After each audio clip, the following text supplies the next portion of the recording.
જય શ્રી કૃષ્ણ, હું છું રીટાબેન. તમારું સ્વાગત કરું છું આજના વિડીયોમાં. આજે આપણે બનાવવા જઈ રહ્યા છીએ ચોખાના લોટની ખીચડી. બનાવવા માટે આપણે એક તપેલી ચોખાનો લોટ લેશું, સ્વાદ પ્રમાણે મીઠું, 3 ચમચી જીરું, 1 ચમચી તીખાનો ભૂકો અને 3 ચમચી આપણે ખારો, 2 લીટર પાણી. હવે આપણું પાણી ગરમ થઈ ગયું છે, તો હવે આપણે એમાં સ્વાદ પ્રમાણે મીઠું નાખશું.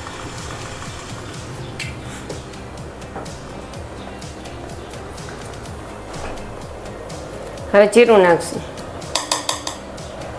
અને તીખાનો ભૂકો નાખશું. હવે આપણે ખારો નાખશું. હવે આપણે 10 મિનિટ પાણીને ઉકળવા દેશું. ખીચડીનું પાણી ઉકળી ગયું છે, તમે જોઈ શકો છો. હવે આપણે એમાં લોટ નાખતા જશું ને હલાવતા જશું.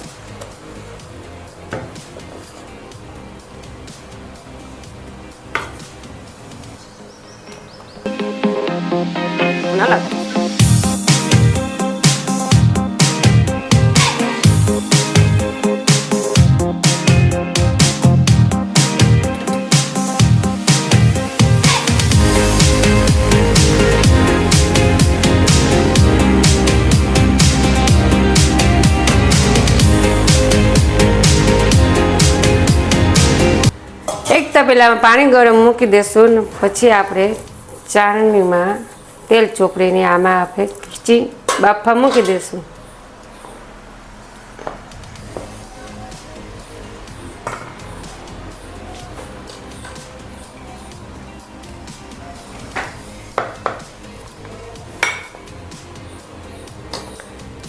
હવે આની માથે આપણે થાળી મૂકી દઈશું, જેથી કરીને હવા ન જાય તો આપણે ખીચડી એકદમ બફાઈ જાય. ડીશ ઢાંકી દઈશું. 4-5 મિનિટ આપણે ખીચડીને બાફવા દઈશું. A few moments later. ખીચડી હવે બફાઈ ગઈ છે, તમે જોઈ શકો છો. હવે આપણે કાથરોટમાં કાઢી લઈશું. હવે આપણે પ્લાસ્ટિકની બેગ લઈ લઈશું. એમાં આપણે તેલ ચોપડી દઈશું. આપણે આમાં ખીચડી નાખી દઈશું.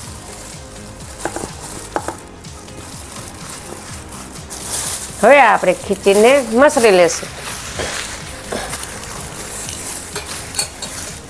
પાપડ બનાવવા માટે આપણે પાપડનું મસણ લેશું.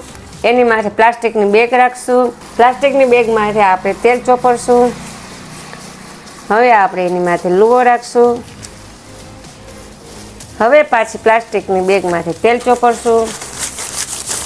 પછી પાછું આપણે પ્લાસ્ટિકની બેગ લુવામાંથી ઢાંકી દઈશું. પછી આપણે મશીનને પ્રેસ કરશું.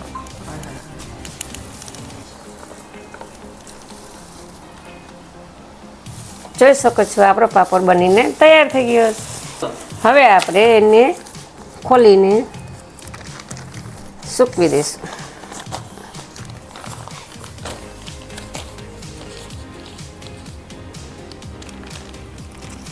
3 hours later.